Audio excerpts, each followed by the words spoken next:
the heart of the region. The King Philip Video Club, in conjunction with the Wrentham Access Corporation and Massachusetts Cablevision, present the King Philip Newsline. Operated and reported by the students of King Philip, bringing you the sports and issues that affect you and your community. And now, from the Wrentham Access Studio, the King Philip Newsline. Good evening and welcome to this edition of the King Philip Newsline. I'm Fred Herter, your anchor person, along with Audra Ayotte on news and Holly Curtis with sports. When we return, we'll have footage of the Trinity Church Fair and the Deca Vica Flea Market, both held Saturday, and the weekend weather preview, so stay with us.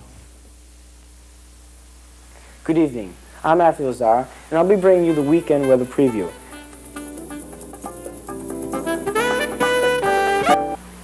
95 DJM, 95 DJM, 95 degrees. Oh, it's a scorcher. Get in that water. Did you know there's a Red Cross chapter in your area that offers all kinds of different health and safety classes, such as first aid, water safety, and life-saving CPR? Last year, millions of people took these classes. Unfortunately, millions of others didn't. What a day to be in the water! And now with this week's local news and events, here's our news anchor, Audra Ayotte. Audra? Thank you, Fred.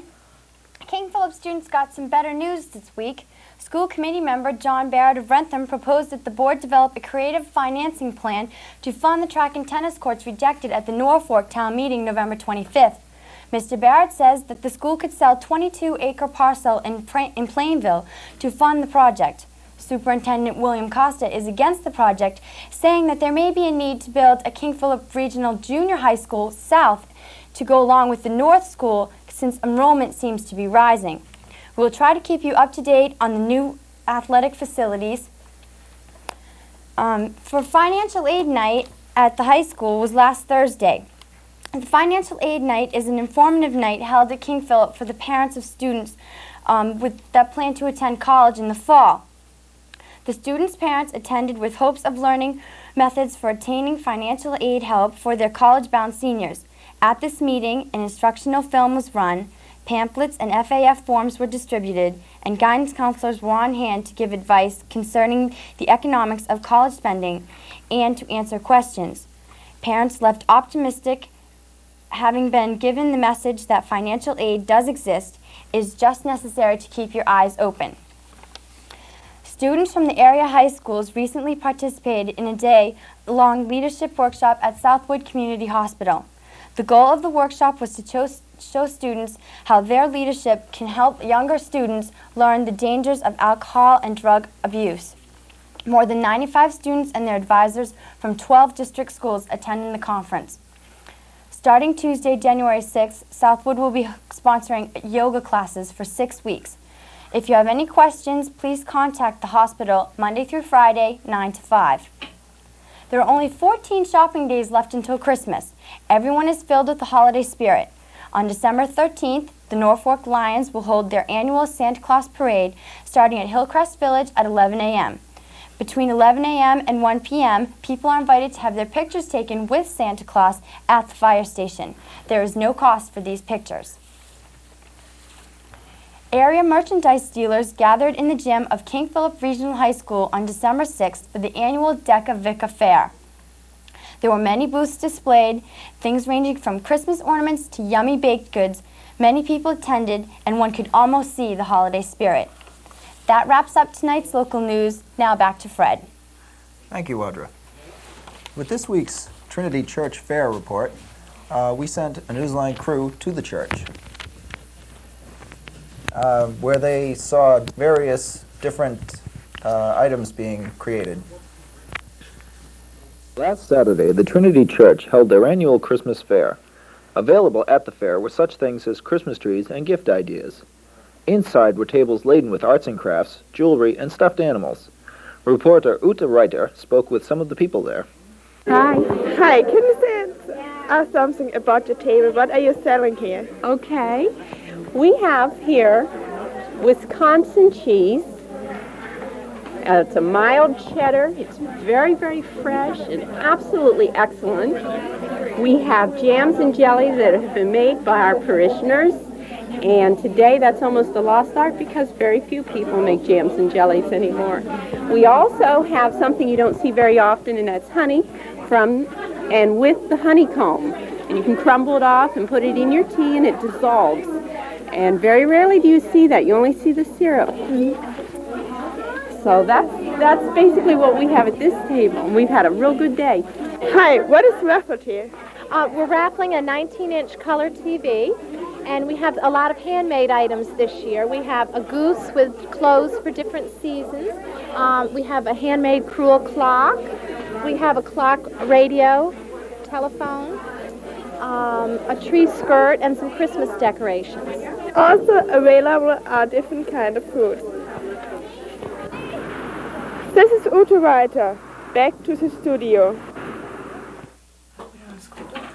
And now with this week's local sports, here's our sports anchor, Holly Curtis. Holly? On this snowbound evening, there is not much to report on the King Philip Athletic Department.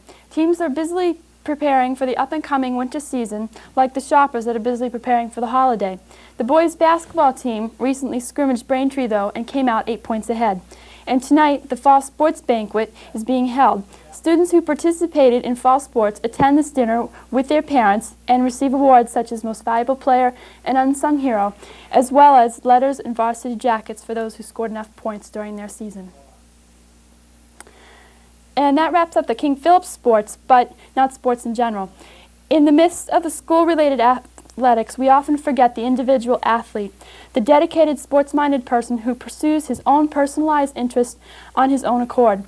And to support the existence of such self-disciplined people, we have an interview with Todd Miner, a bodybuilder, for your viewing pleasure. Hi, I'm Audrey Ayotte, and I'm here with Todd Miner for this week's Athletes Footage. Todd's a bodybuilder.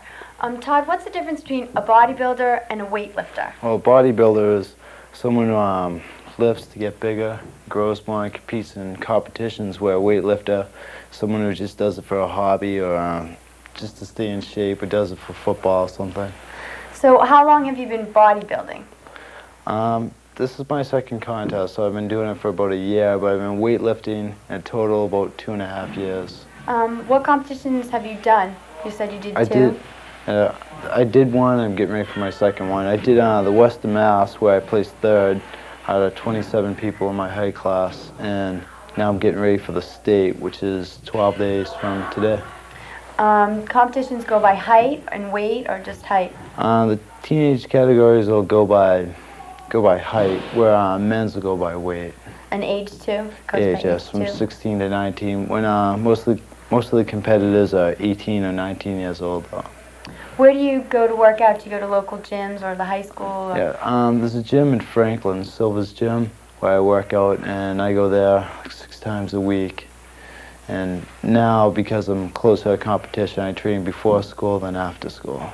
Oh, so you have to get up fairly early in the morning and go Yeah, down? like 5:15. Yeah. How about your diet? Do you have to change your diet, or you just eat however you want? No, right now I'm on about 1,500 calories, and 3 days before the show it'll go to 800 calories. I've been dieting for 7 weeks so far, and I have 2 weeks left.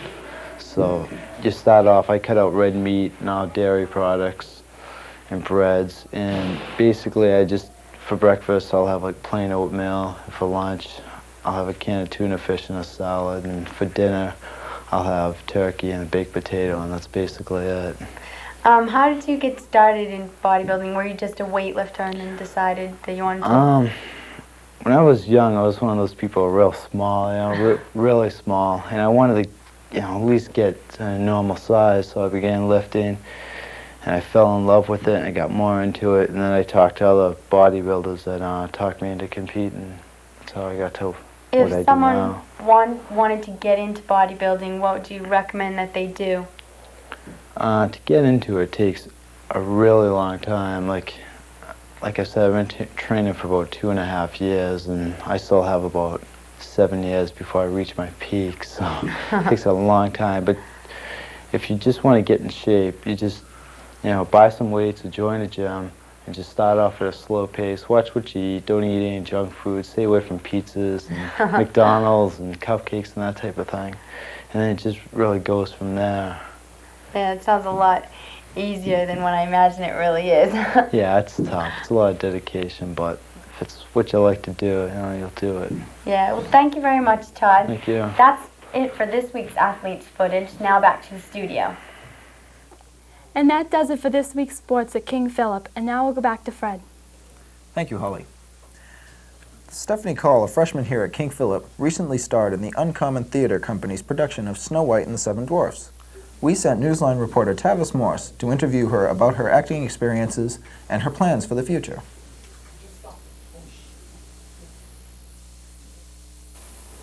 Good evening. I'm Tavis Morse. I'm here with Stephanie Call, who's an actress in the Uncommon Theater Company, which is based out of Mansfield. Stephanie, how did you start in your acting career? Well, it started with my parents. They were in a local theater company from Wrentham, and I started out when I was like 4 years old in performances with them. And then I went in the 5th grade to see a performance, The Adventures of Tom Sawyer by the Uncommon Theater Company in Mansfield. And my parents signed me up to audition for the next play. And I didn't want to do it because I was afraid I couldn't do it. But I auditioned, and I got the part of Ellie in The Ransom of Red Chief. And I was just getting parts along from there. Uh-huh. And did you have experience any stage fright or anything? And if you did, how did you overcome it? Well, I've never had stage fright. I don't know why. I just don't get nervous going on the stage. You're just a natural then, huh? So how long have you been acting? Since about 4 years old, unless you want to consider going on stage like with professional directors and things. 6th grade. Uh-huh. And have you been finding that you've been getting better as you go along? I hope so. Yes. Okay. And what are you up to now? What are you doing for your acting now? Well, just last weekend we did Snow White and the Seven Dwarfs, and I have an audition for The Tempest this Wednesday, and I hope to get a part. So how was Snow White? Did you like it? I liked it. Yeah, there's a lot of little kids, and that makes it fun. Mm-hmm. Did you had a large part to play? Yes. So how do you memorize the script? How do you do that? Head-to-head conversation with somebody else, just reading through the script. And usually by the second time you go through, you have a good idea of what's coming next. And if you don't know what's coming next, you just think of what you're going to say and as a reaction to what someone said before you. That's great. And do you plan on making a career out of acting? I hope so. I really enjoy it. I would like to go and make a career out of it. Uh-huh. So you're planning on getting discovered someday? I hope so. I do hope. Well, that's great. Thank you very much. Thank you. This has been Tavis Morse. Now, back to the studio. If I should suddenly drop dead, I'm going to give this to you. As some of our viewers may recall, Brett Gifford, a King Philip graduate, has been working with the Peace Corps in Mauritania. His father, Jim, spoke to the French class here at King Philip and was interviewed here in the studio. Good evening. This is Jason Chandler. I'm here with Mr. Jim Gifford, who's a teacher at Acton-Boxborough High School. His son, Brett Gifford, who used to be a student here at King Philip, is now in the Peace Corps working in Mauritania.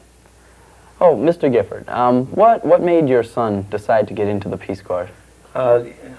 He graduated from King Philip Regional High School, and he had Mr. Lancio for French for 5 years, and he was motivated into the language aspect, and he went to George Washington University, where he majored in language and linguistics. And then he graduated with a philosophy major, and he went to work for a computer industry. And he worked there 1 year, and he decided that for all those things, that financial aid that he had received, that he owed something back. And he was always wanted to go into the Peace Corps, and he wanted to go into an experience where they were French speaking, where primarily in Africa. And he applied and was accepted, and he is presently in Mauritania, which is in northwest Africa.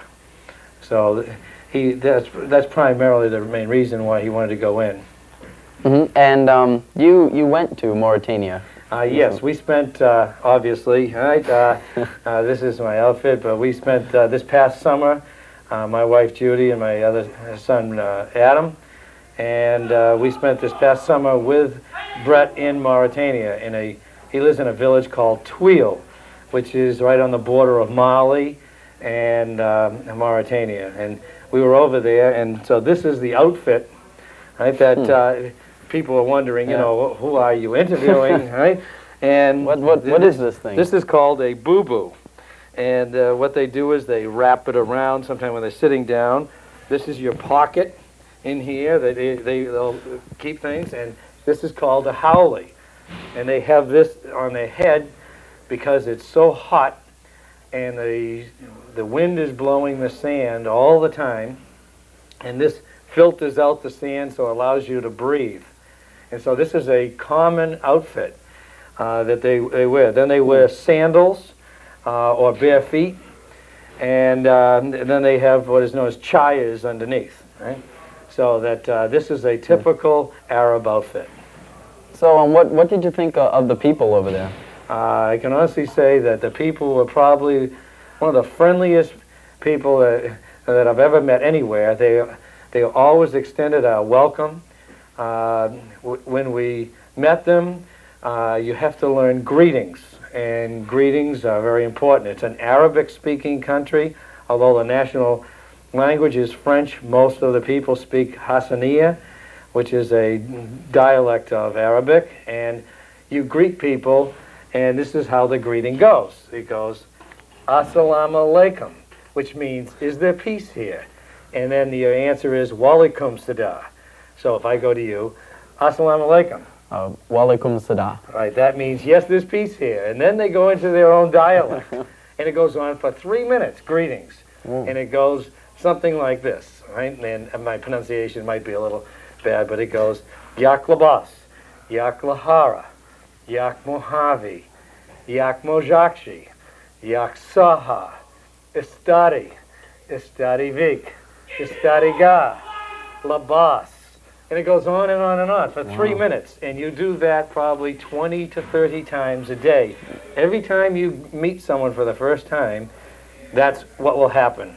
Wow, so it's like a ritual they go through. Yes, all we the time. say, hi, how are you? And then we start talking. No, for them, it's a very formal type of greeting that every time you meet someone, you go through that.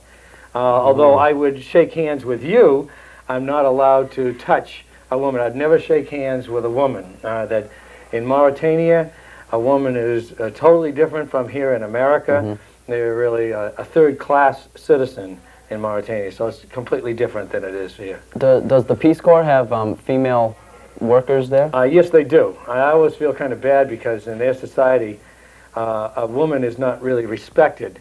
And so that a Peace Corps worker is there. Some of them we talked to were stoned. Some of them would give advice, and they were just not accepted. You know, that they wouldn't listen to them. And so I think that, Peace Corps is an equal opportunity employer, that I think that maybe they should reconsider, especially in some of those areas which it's very difficult, and you're over there as an advisor. And the purpose of the Peace Corps, the original purpose, and it started under John F. Kennedy, and this is the 25th anniversary this year, and the main purpose was to find some solution to the famine and that is taking place in North Africa, all over Africa, and especially to try to stop the Sahara Desert where I was from spreading.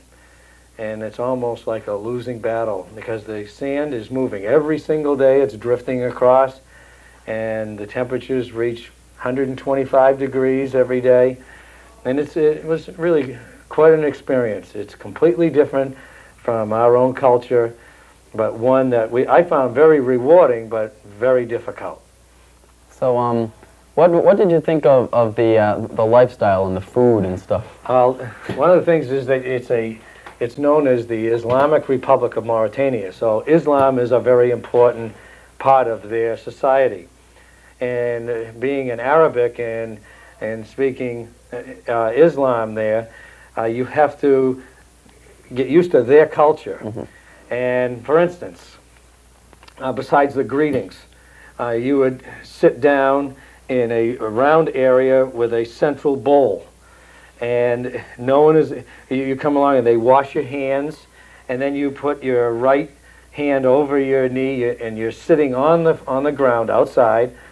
And when you finished and when you're beginning to eat, you reach with your right hand, you grab it, you squeeze the rice and the meat. It's called couscous, and you squeeze it, and sometimes it's oozing between your fingers. And then you throw down the excess rice, and you reach up and you put it in your mouth, and you eat it that way. The meat that they serve was primarily to us, because we were guests, honored guests. They gave us their most prized possessions, and that was the intestines and other organs. We would eat, for instance, my son took the first bite he took, he put it in his mouth, and he stretched it out, and it snapped, and it was an intestine, and he's eating there, and they're looking at him, and you have to eat it, because that's like me serving you a filet mignon, and you pushing it aside, and they would consider that an affront, so that you have to eat what they serve to you. So that was difficult. And the next day, they would serve me at lunch a goat's head, and you'd have to poke the eyeball out and take a part of the lip. And so it's a pretty good idea if someone would like to lose a good deal of weight. That's a fast way of doing it. In a month and a half that we were there, I dropped about 15 pounds, and Brett has lost about 40 pounds since he's been there, and he wasn't obese when he first went over, but now he doesn't look anemic. It's just that you lose a certain amount of weight and then you stay there. I never saw any real fat people, right, in the whole country. Do you think that Brett is enjoying himself? Yes, I know he is. That the people are very nice to him. He's an agricultural advisor, and what he's trying to do is to stop the spread of the desert. For instance, he would try to encourage each person to plant 4 trees. They call mesquite trees, and if you raise them they'd raise them in a little cup. And when they get up to about to your waist level, then they plant them, and they never have to be watered again. And that hopefully will try to stop the spread from that desert. I looked upon it as like going from here to Ohio, all sand, drifting sand the whole way. So I found that what he was doing, on the one hand, it was attempting to stop it, but it's almost it's a very depressing thing to see what has transpired. But more than that, I think, and this is what I think about all Peace Corps work, is the fact that they're spreading goodwill on a grassroots level. It's probably one of the best things that we have in this world today. These people are over there, they're working with the people, they get used to their culture, they get accepted, and it brings about a real good feeling between our country and their country. Let me give you an example. During the time when there was a problem with Gaddafi, and we were kind of nervous areas in an Islamic state, what it was like, and I talked to the mayor in his village, and there's about 300 people in his village, and he told me that during that time he put 2 of his own guards watching my son all the time. So they'd give like lip service to Gaddafi, but they really appreciate and respect him. He's more of a politician spreading our goodwill, and I think that that's what our country needs more of, people like that to go out and really spread goodwill that way.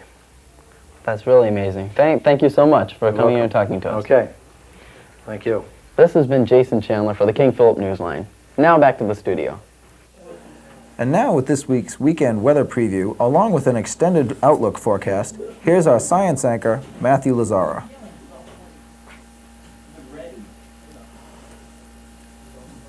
Evening. Let's take a look at the national map. If we notice on the eastern seaboard, we have a stationary front, which has been bringing rain and thunder showers throughout the south. This system will be coming up our coastline this evening and giving us much of the precipitation we'll experience throughout the evening hours. Out west, we have another system bringing snow flurries and continued snow showers throughout Canada and the Great Lakes. This will combine with the system in the south and should affect our weather as the evening progresses, bringing us snow and rain to parts of the Cape and Islands. Going on out west more, we'll notice we have more snow associated with the storm, bringing snow and snow flurries throughout much of the Oklahoma, Kansas, and Texas region. This will be sliding south as these two systems do join up. Behind the systems, we'll notice we have a cold air mass. This air mass will be affecting our weather throughout the weekend, as we do have continued clear but very cold weather throughout the weekend and into next week. Taking a look out west, we'll notice we have just beautiful conditions as this high pressure area has been building behind the jet stream, temperatures in the 70s and 80s throughout the southwest, and even continued up into California, Oregon, and Washington. Taking a look at the storm stats, we'll notice we have only a storm of 3 on a scale of 1 to 10. It looks like this will be a very light storm. It should produce a few inches of snow as we go and take a look at the New England map to show you the amounts we'll have. Basically flurries throughout this region of the New England. However, within our region we could have the most amount, which could be only 2 to 4 inches, and rain will prevail throughout the Cape and Islands as the storm does come awfully close to us, bringing that rain snow line right through the southern parts of Massachusetts and Rhode Island. Going on to the forecast, today we had increasing clouds with temperatures rising to about freezing. Tonight we'll have snow until 3 a.m. with winds still out of the northeast. Temperatures will be just below freezing. Tomorrow we'll have partly cloudy skies with winds out of the northwest, and they'll be increasing to 10 to 20 kilometers per hour. Wind temperatures will only be close to freezing. And the extended outlook goes for a sunny but bitter cold weekend. This has been Matthew Lazaro for the Weekend Weather Preview. Now back to the studio. We here at the King Philip Newsline appreciate your comments and suggestions. Send them to King Philip Newsline, care of Wrentham Access Corporation, Post Office Box 668, Wrentham, Massachusetts 02093. That's the King Philip Newsline, care of Wrentham Access Corporation, P.O. Box 668, Wrentham, Massachusetts 02093. For Audrey Ayotte, Holly Curtis, and all the members of the Newsline behind the scenes, this has been Fred Herter. Have a good evening.